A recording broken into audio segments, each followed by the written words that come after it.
It is important for us to be careful in what we say to those who are grieving. And that includes what we say when we speak to people at a funeral home, but it includes what we say long after the funeral is over, too, because the grief doesn't stop when the funeral is over. While some people may have good intentions with what they say, there are times that we just flat out use poorly chosen words that end up being hurtful rather than helpful. I've been guilty of that myself, and I've had to be more careful of what I say and how I say it. In your bulletin today, there's an article which some of the things we're going to look at here in just a moment, but there's 10 examples of cliches or platitudes that are often said in conversations with the grieving that we should avoid and consider replacing. We avoid them because though they are meant to comfort, they often do not. And it'd be better for us to say nothing than to say something that's hurtful in a difficult moment. And so, following loss and death, you might consider not saying something like this, well, you must be relieved. Sometimes we say that. You must be relieved. A person who thinks that death brings relief, you've probably perhaps not sorted through a will. You haven't had to call life insurance companies. You haven't had to go to the courthouse and get a death certificate. You haven't had to deal with how to settle an estate. You haven't had to deal with the financial and family decisions that often follow. Death is not always a relief. Be careful what you say. Sometimes we say something like, well, I understand how you feel, or I know how you feel. I can't say that to a widow. I've never lost a spouse, so I can't really understand or know how they feel. I can't say that to someone who's lost a parent. I have not lost any of my parents yet. So even if I have, my situation may be different than their situation. So I can't really say I know how they feel. We should be careful about saying that. Sometimes we say, well, it will get better. It just takes time. I know people who have lost their loved ones and it just never seemed to get better. We can't be sure that that's the case. And so we need to be careful of offering false hope. Sometimes we say, well, you just need to accept this and just move on, as if, your grief timeline should be their grief timeline. And when we say that, it dismisses their grief as unimportant. We need to be careful about saying that. Say things like, well, every cloud has a silver lining.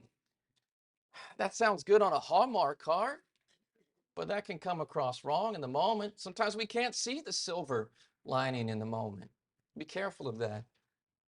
Definitely don't say to somebody, well, you shouldn't feel that way. Sometimes when we're grieving, we're angry. Sometimes it goes from anger to sadness. And sometimes we are sometimes irrational in our thinking, but you don't tell people how to feel because we just can't control how we feel.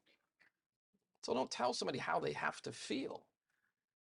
We say things like, God only takes the good ones, or only the good die young, or things like that.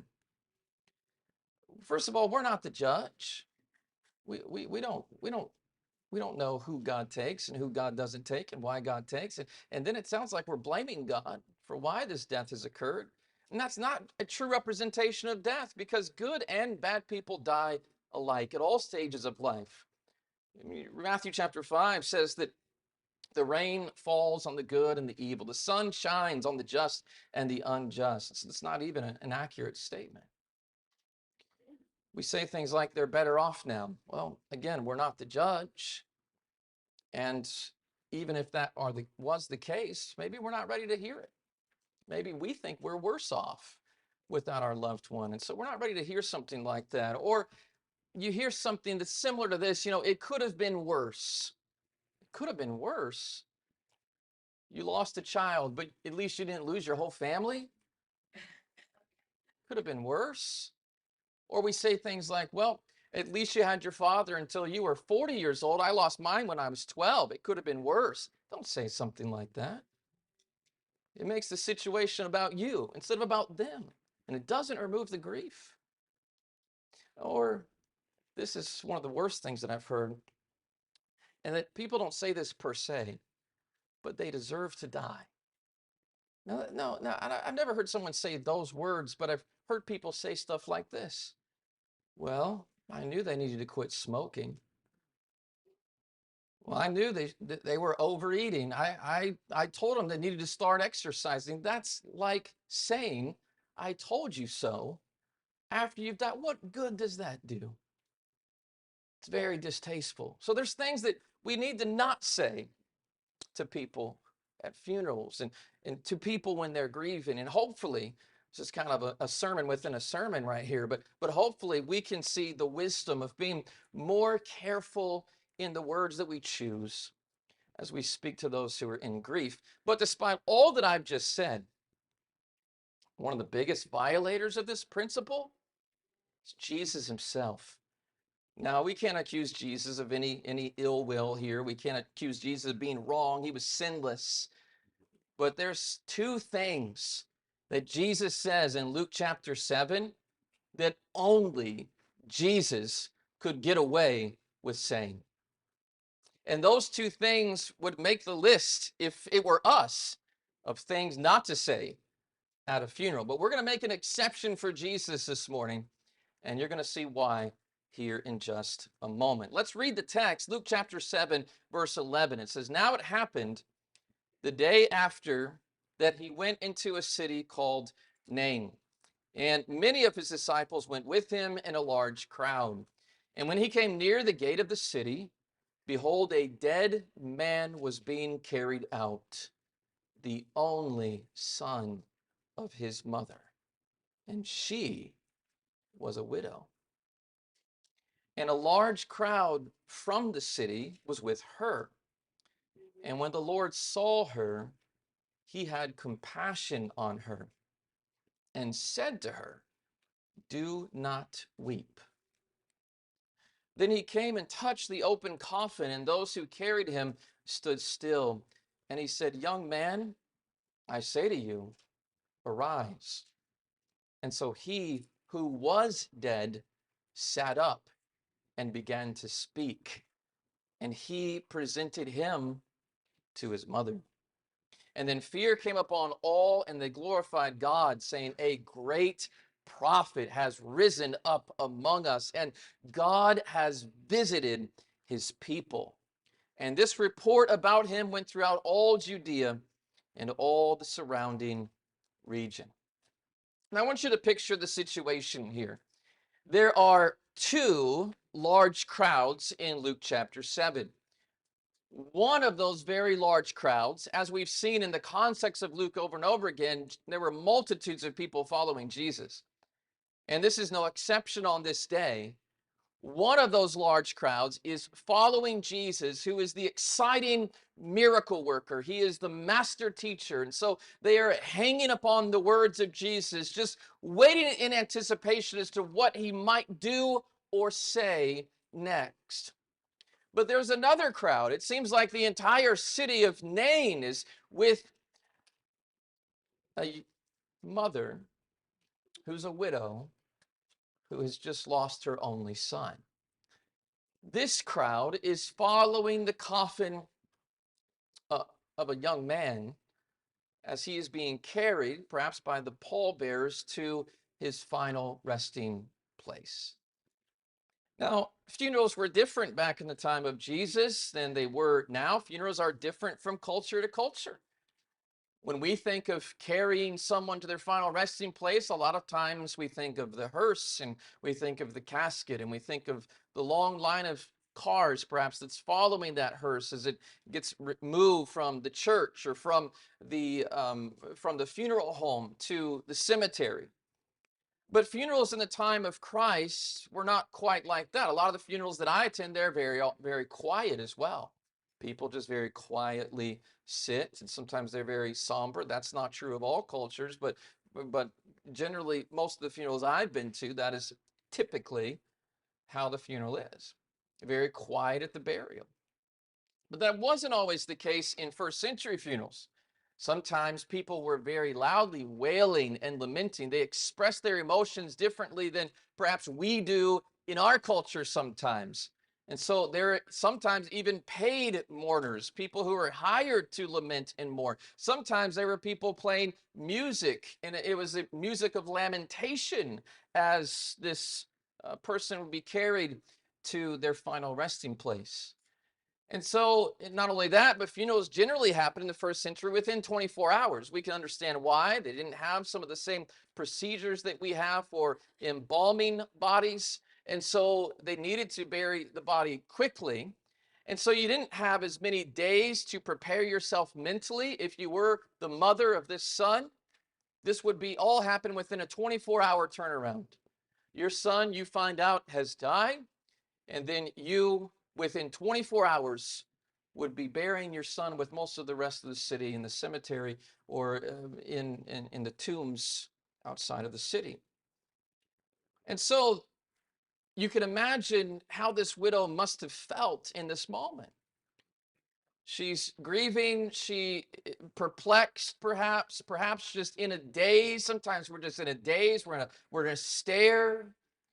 There's so much going on around us. There's so much commotion. And here we are, we're thinking about what has just happened. We're thinking about what will happen. And so there's a large crowd of people with this woman as she mourns. And this large crowd of people following the coffin runs into this large crowd of people. I would say they are providentially intersecting, and they pass one another. And suddenly Jesus sees what's going on, that his crowd is running into another crowd, and he merges into the funeral crowd, and he sees the grieving widow, and he says something that you are not allowed to say at a funeral, or you are not allowed to say to anyone who's grieving. He says, "Don't cry." Don't cry. Can you imagine the audacity of a statement like "don't cry" in a widow's most acute state of fragility? She's already lost her husband. Now she's lost her only son, and she's grief-stricken on the way to the grave. Her means of stability and support in first century culture was gone. There wasn't a social security check that was going to come in later. Many of the women in the first century didn't work. Didn't have a means of support. She has a dreadful and a pervasive loneliness ahead. She doesn't have a husband in the home with her now. She doesn't have any other children except this one son. And can you imagine the eerie quietness of the house once the son was gone? Her son is on the verge of being laid to his final resting place, never to be seen again. Can you imagine how words like "don't cry" at such a time would anger most people immediately, and it would come back to haunt that person when the house had gone silent? But while most people would be branded to say something like that as careless, as tactless, as foolish, Jesus is commended by Luke. Jesus, Luke says, had compassion on her. And so we consider the tone of voice with which Jesus might have said it. Consider, most importantly, the reason why Jesus could say it. Luke says he said it with compassion. Don't weep. It doesn't sound compassionate when we hear that, but then notice Jesus goes and says something else that only a crazy man would say at a funeral. After he says this, he goes up and touches the coffin. I think that's an important slight point to make. A lot of people who believe that Jesus would have made himself unclean by doing this. Jesus never sinned. And you notice that Luke doesn't say he touched the dead body, he touched the coffin. Uncleanness came by touching the body, it didn't come by touching the coffin. And so he touches the coffin. And after he touches the coffin, he says, "Young man, I say to you, arise.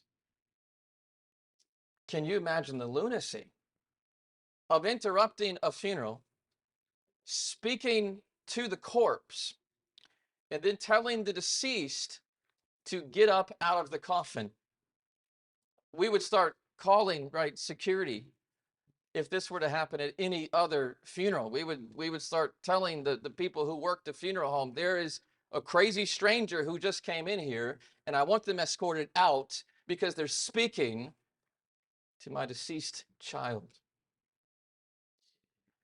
This would be considered extremely offensive at any other funeral in any other country, because it's sheer craziness to crash a funeral like this, to touch the open coffin and then begin speaking to the dead. But in Luke 7 and verse 15, it says this, and here's why Jesus could say it. So he who was dead sat up and began to speak, and Jesus presented he who was dead to his mother. Now, why is it that Jesus is the only one who can say these two things? Well, hopefully the answer is pretty obvious here as to why he could say this. We couldn't say it. But the onlooking crowd, they're not upset with Jesus for having done what he's just done.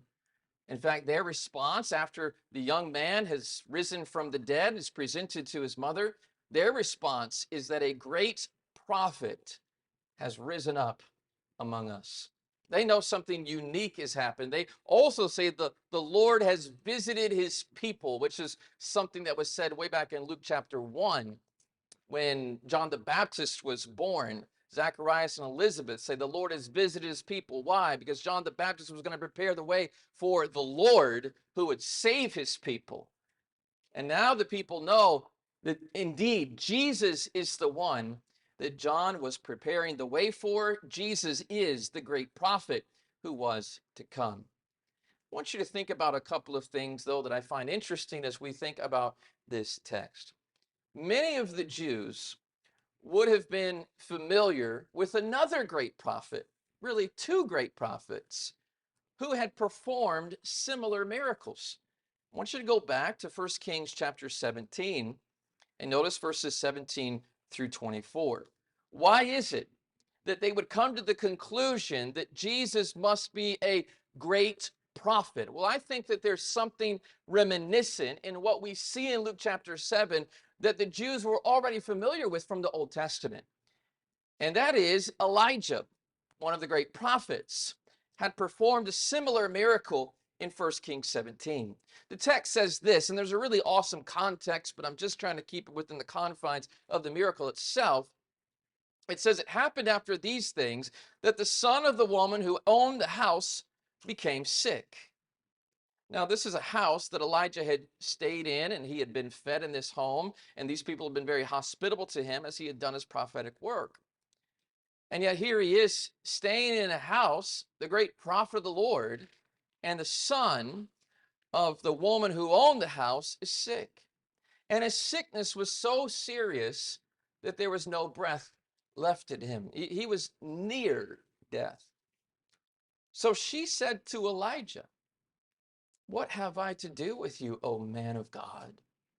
Have you come to me to bring my sin to remembrance and to kill my son?" She starts to get upset. She's already beginning the grieving process. Why is it I'm losing my son? I'm being kind to you, hospitable to you. You're staying in my home. I'm feeding you. And yet this is what's happening to me? I would think good things should be happening to me. Why is this bad thing happening to me? Why is my son about to die? And he said to her, "Give me your son," in verse 19. And so he took him out of her arms and carried him up to the upper room where he was staying and laid him on his own bed. And then Elijah cried out to the Lord and said, "O Lord my God, have you also brought tragedy on the widow with whom I lodged?" This was a difficult time in the history of Israel. Prophets were being killed. They were hiding. Israel was being persecuted by Ahab. And here Elijah says, "Are you also bringing tragedy on this poor widow. Notice who she is, a widow with whom I lodge, by killing her son. And he stretched himself out on the child 3 times and cried out to the Lord and said, O Lord, my God, I pray, let this child's soul come back to him. And then the Lord heard the voice of Elijah, and the soul of the child came back to him, and he revived. And Elijah took the child, brought him down from the upper room into the house, and gave him to his mother. Doesn't this sound so familiar? You have a widow, you have the widow's son. The widow's son is sick. And then you have a prophet, and the prophet prays to God, asks for healing. And after the child is healed, he brings the child back to his mother and presents the child alive and well. That'd ring a bell a little bit with you if you were a Jew and familiar with that story. And then Jesus has just done something incredibly familiar. And Elijah says, see, your son lives. Now notice, by the way, the conclusion of the woman. She's kind of upset with Elijah when this is first happening, but it says in verse 24, the woman said to Elijah, now by this I know that you are a man of God, and that the word of the Lord in your mouth is the truth. What was the purpose of the miracle? Certainly there was the compassion of the Lord upon this woman who had been so good to his prophet. But the purpose of the miracle ultimately is to prove that indeed Elijah is a prophet and does possess the power of God, and what he says you can trust. So in this account, Elijah prays to the Lord so a child might be brought back to life, and the result is the son's mother has faith in the man of God. But there's a second one. There's a second similar instance, and it's in 2 Kings chapter 4, and we find it with Elisha. Elisha is the prophet who replaced Elijah. And Elisha is called in 2 Kings 4 to come attend, this time to a deceased child of a Shunammite woman. So the first child with Elijah was a child that was near to death. The second child in 2 Kings 4 was a child who indeed had died.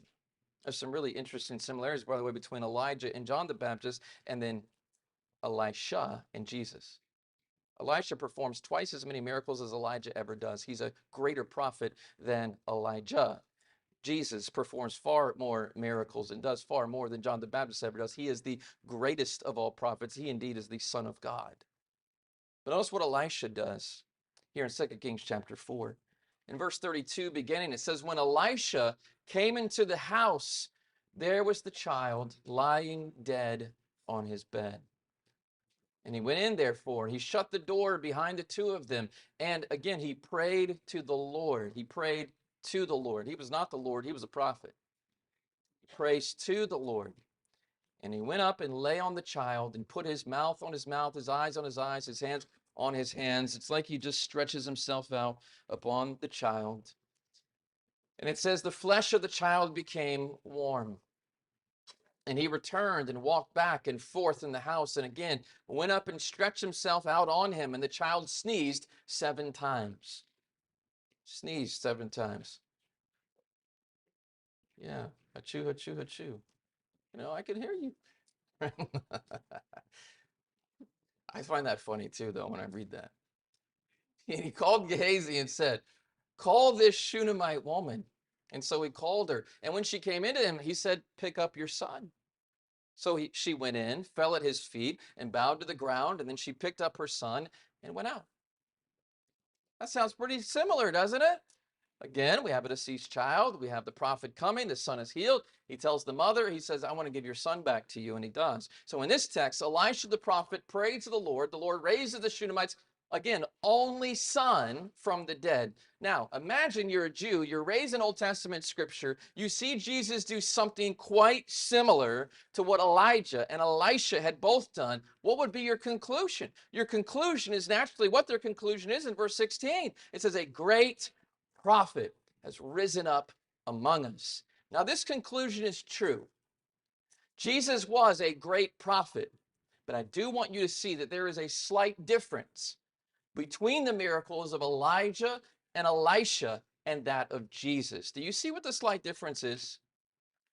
Elijah and Elisha, both of them, when you look at 1 Kings 17, verse 20, 2 Kings chapter 4, verse 33, they prayed to the Lord, asking the Lord to help heal the sick and deceased child. But you know what Jesus says? Young man, I say to you, arise. Why is that distinction significant? Because Jesus was the Lord. He did not need to ask the Lord to raise up this child. He had the power to do it himself. Did you notice, by the way, a small detail, which may be easily overlooked? I overlooked it until somebody showed it to me as I was listening to other people speak on this topic this week. But Luke personally uses a word in this text to describe Jesus for the first time in his gospel. You know what the word is? It says, verse 13, when the Lord saw her. That's the first time Luke himself calls Jesus the Lord. Jesus calls himself Lord in other passages. Other people call him Lord in quotations, but this is the first time that Luke calls Jesus from his own narrative Lord. Because Jesus had the power to raise the dead, he also had the right to tell the widow, do not weep. Because he is the very one who can ultimately remove the tears from our eyes and turn a hopeless situation into a hopeful one. And that should give us great hope as we're here today. Revelation chapter 21, this is why Lewis read this passage. Lewis said he got excited when he was supposed to read this passage. He thought I was preaching on Revelation 21 today. I'm not. I'm just referring to it. We'll do that another day. But Revelation 21, verses 4 and 5. This is why this text right here is one of the most hopeful, encouraging texts that you can read. It says, God will wipe away every tear from their eyes. Jesus had the right to say, do not weep. And the widow had a reason to quit weeping. And in this passage, what we learn is that because of Jesus, we have hope. And because we have hope, we no longer need to cry. There shall be no more death, no more sorrow, no more crying. There should be no more pain. I know people that are going through an incredible amount of pain. They're having a hard time coping with it. Some of you are here today, now. You're going through this type of pain, grief, sorrow, and it's because of death. And I think you're here because you know there is one person who can do something about that. Not just today, not just here, but in and for all of eternity. And that's Jesus Christ, who had the power to say, young man, I say to you, arise, and who could rightfully tell the widow, don't cry. Don't cry, because I can do amazing things. I can make all things new. This same Jesus who told the widowed mother, don't weep, told the dead boy, arise, he's still doing the same thing today. He has the power to wipe away our tears because he has the power to grant new life and to raise the dead. So as we conclude, I want you to just reset the scene at Nain. I want you to think about something as we finish here. Because we need to not just consider the historical events that occurs here with Jesus and the widow at Nain and the young boy. We need to consider the fact that we are all in one of two crowds. There's two crowds here. And each of us today is in one of those two crowds. Some are following Jesus already. You are trusting and growing in his soul-sustaining words. You're finding your hope and your joy in him.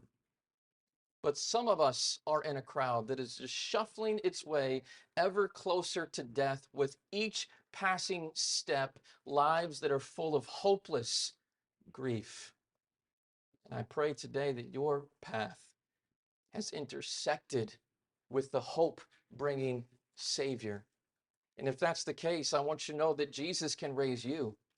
He can turn your tears into smiles. He can give us a second chance so that one day he can present us in heaven to the Father for all of eternity. I wonder sometimes when I read this, my mind goes wondering. I need to start keeping a list of things that I want to ask God when I get to heaven.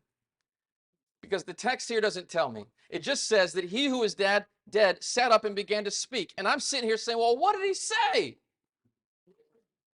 What's the first thing he said after he's been dead for a day?